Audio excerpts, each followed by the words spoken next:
Tout le plaisir est pour nous de vous retrouver pour cette édition. Voici le sommaire.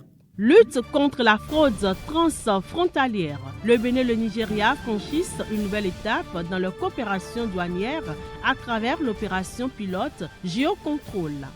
Comment faire pour toujours passer à un niveau supérieur dans leur intimité et marche avec le Très-Haut? C'est le thème abordé à l'église ministère de l'Espérance au Bénin, temple de Womé, il y a quelques jours. Retour sur le culte dans cette édition. Après le bac, une étape aussi importante attendent les apprenants. Il s'agit du choix de leur filière. Conseil du pasteur Clobo Martin à suivre, également dans l'édition.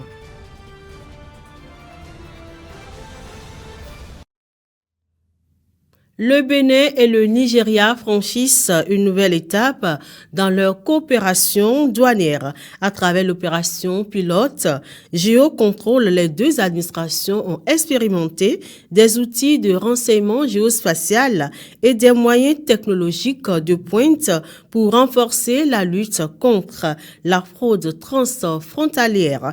Une initiative inédite en Afrique qui illustre la qualité de la coopération entre les douanes béninoises et nigériane au service de la sécurisation des échanges et de la protection des économies des deux États.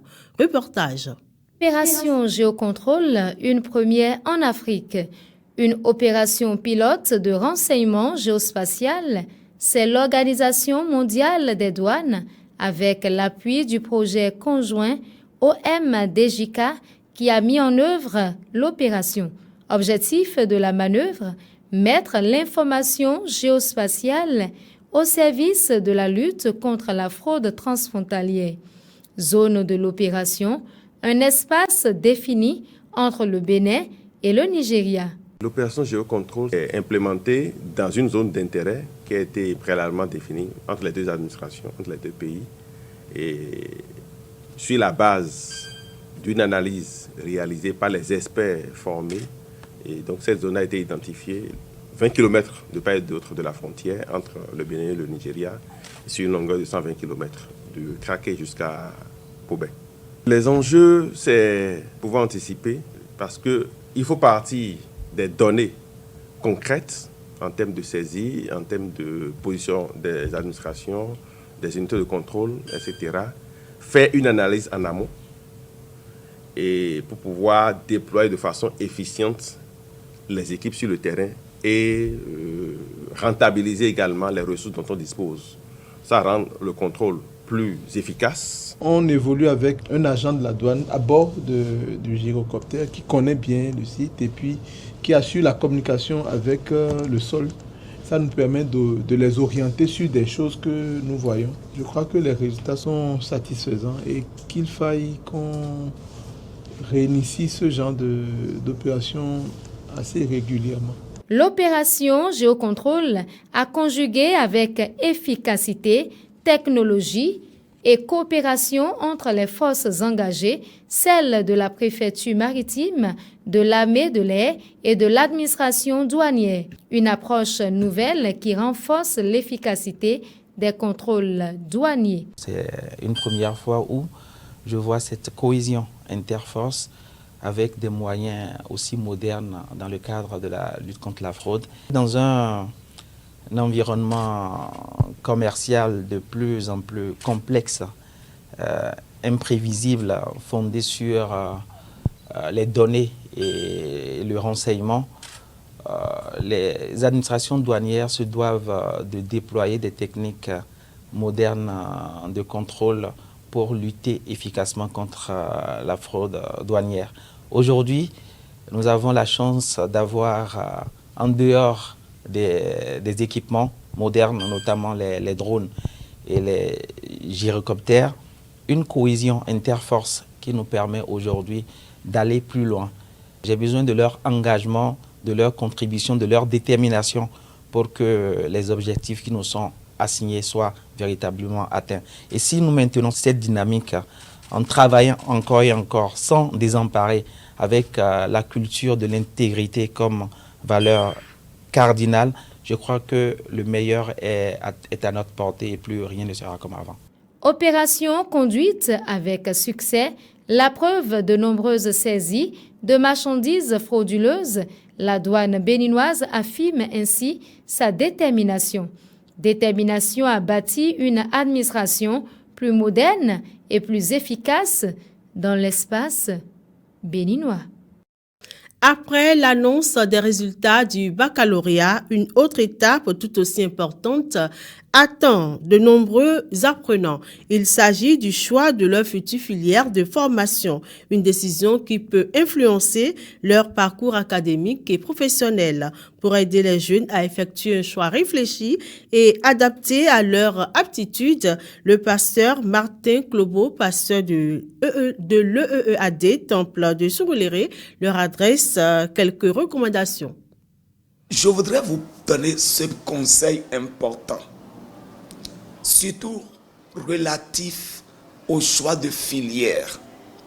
Parce que beaucoup de nos enfants n'ont pas bien choisi leur filière et après le baccalauréat, quand ils sont entrés à l'université, là où ils devraient se trouver, ils ne sont pas trouvés là, ils ont gaspillé beaucoup d'années. Qu'il n'en soit pas ainsi pour vous. Je voudrais que vous regardiez un peu à votre aptitude depuis votre enfance. Dans quel domaine vous pensez vous-même que vous êtes apte et que votre entourage ou votre génération aura besoin de vous dans ce domaine-là? C'est sûr que Dieu a mis quelque chose en vous qui bouillonne et vous aimerez faire ça pour répondre aux besoins de ceux de votre génération. Il y a des aînés avant vous. Approchez-vous de vos aînés, approchez-vous des professeurs qui vous aiment et conversez avec eux pour le choix de votre filière. Pour que quand vous allez entrer dans l'université, parce que je sais que vous allez entrer, quand vous allez entrer dans l'université, vous puissiez vous trouver là où vous devez vous trouver pour que l'avenir soit la réponse à votre prière, la réponse à la requête de vos parents. Parce que les parents attendent. Mais quand vous êtes là où vous devez vous trouver, vous devenez alors un soutien pour les parents. Les parents vous attendent. Les parents vous attendent. Je terminerai mes conseils en vous disant, priez et croyez. Dieu peut vous faire aussi des révélations sur ce que vous devez faire à l'université. Dieu peut le faire. Dieu peut utiliser des gens pour vous aider. Priez beaucoup pour ça. Pour que là où vous devez vous trouver, vous puissiez vous trouver vraiment là. La vie universitaire vous sera facile. Et la suite sera la joie de votre cœur et la joie des parents. Le séminaire national des épouses de pasteurs de l'Église évangélique des Assemblées de Dieu du Bénin a connu son épilogue ce samedi 18 juillet 2026 à l'Institut biblique de Dassa. Ayant pour thème « Appelé à se lever », ce séminaire vise à davantage équiper les épouses des hommes de Dieu de cette dénomination, aussi bien spirituellement que dans d'autres domaines. Reportage Sinatou Aouyouadjovi et Aimé Gbenou. C'est l'association des servantes de Christ, présidée par Victorine Sambieni, qui a organisé cet événement d'envergure nationale et a invité comme orateur principal le révérend Émile Adoté, l'ex-président de l'Église évangélique des Assemblées de Dieu du Bénin. Dans son dernier message intitulé « Ne néglige pas la fin de ta victoire », l'orateur a exhorté ce samedi 18 juillet ces braves femmes à ne pas se contenter des quelques victoires obtenues par le passé. Il les a conviées à se lever comme la juge et prophétesse Déborah et Jaël dans la Bible pour aller jusqu'à la fin du combat et abattre l'ennemi principal. Jésus a utilisé les armes offensives. Les vaillants soldats de Christ. Je voudrais que vous priez beaucoup. Mais je m'avais vous dire également que vous puissiez exercer la parole de Dieu comme autorité.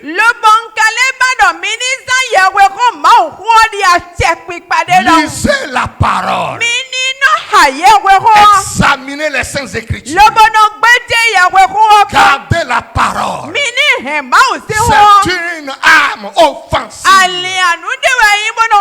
Vous devez marcher selon la parole. C'est ce que Déborah a fait. C'est pourquoi lorsqu'elle a appelé Barak, elle dit à Barak, l'Éternel ne t'envoie-t-il pas? L'Éternel a dit ceci. Alors il n'a pas dit moi, Déborah, je te dis ceci. À la fin de son sermon, le révérend Émile Adoté a conduit les participantes dans un intense moment de prière et d'adoration au Dieu de leur victoire. Elle se révèle dans la gorge. Faut-il rappeler que lors de ce séminaire national qui a réuni plus de 600 épouses de pasteurs, plusieurs sous-thèmes ont été développés pour aguerrir toutes les participantes afin qu'elles soient de réelles aides pour leurs époux dans le ministère.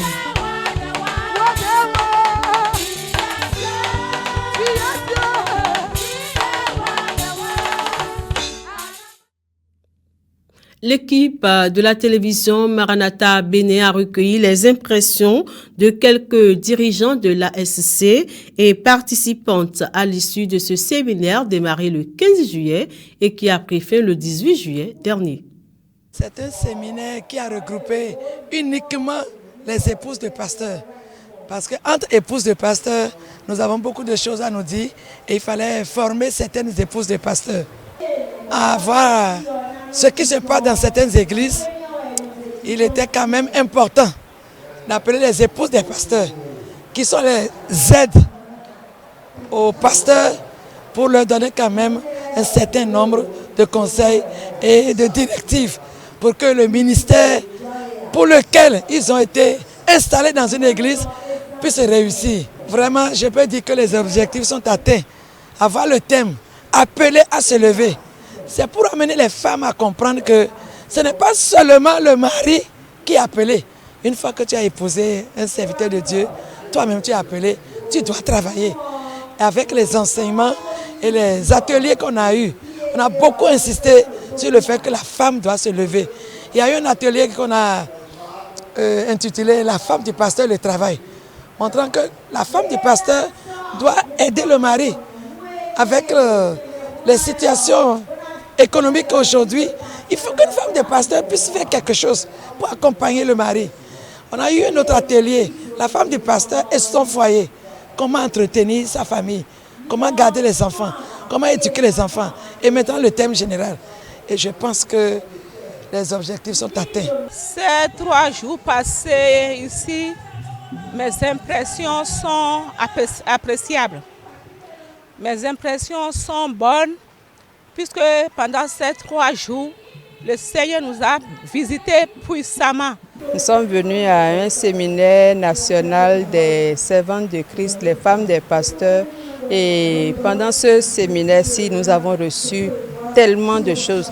On a tellement été bénis. Nous avons reçu des enseignements pas possibles qui vont nous faire lever à nouveau. Nous serons les Déborah de notre temps. Nous serons les Jaël de notre temps. Nous allons impacter le monde à cause de la puissance que l'Éternel nous a accordée. Le culte du dimanche matin, il y a quelques semaines, à l'église ministère de l'Espérance au Bénin, Temple de Womé a eu une saveur particulière. En effet, les membres n'ont pas seulement loué et adoré leur Rédempteur Jésus, mais ils ont été aussi enseignés sur comment faire pour toujours passer à un niveau supérieur dans leur intimité et marche avec le Très-Haut. Suivez ce reportage réalisé par Sinatou Aoyo Adjovi et Emegbenou. Un intense moment de prière a suivi le temps de la louange et de l'adoration ce dimanche matin à l'église évangélique Ministère de l'Espérance au Bénin, temple de Womé.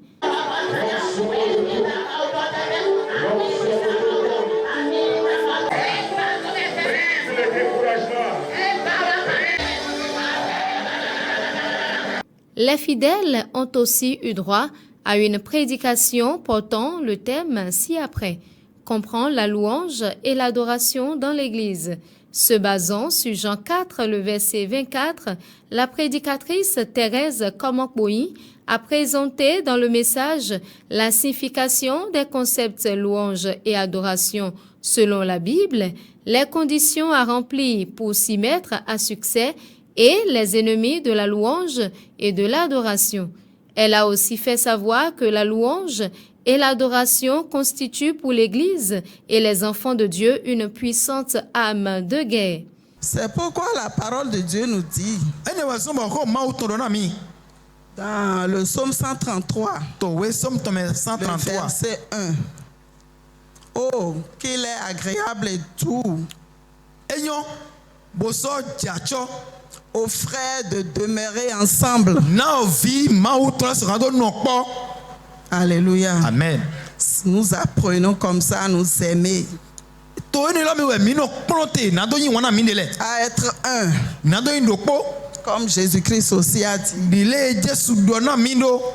dans Matthieu 10, verset 30. Moi et mon Père, nous sommes un. Que Dieu nous vienne en aide. Alléluia. Amen. La louange et l'adoration sont une arme de guerre.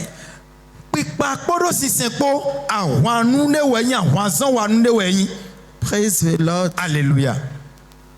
Nous allons prendre deux exemples. Premièrement, nous allons prendre l'exemple qui est dans 2 Chroniques 20. Pour les brebis de cette bergerie, l'importance de l'âme que sont la louange et l'adoration, ainsi que leur place dans l'Église, sont choses désormais comprises et acquises. C'est avec cette information que nous mettons un point final à cette édition. Merci de nous avoir reçus chez vous et merci également de vous abonner à nos canaux digitaux Facebook, YouTube, TikTok, Instagram et Insta. Bonne suite de programmes sur la télévision Maranatha Bénin.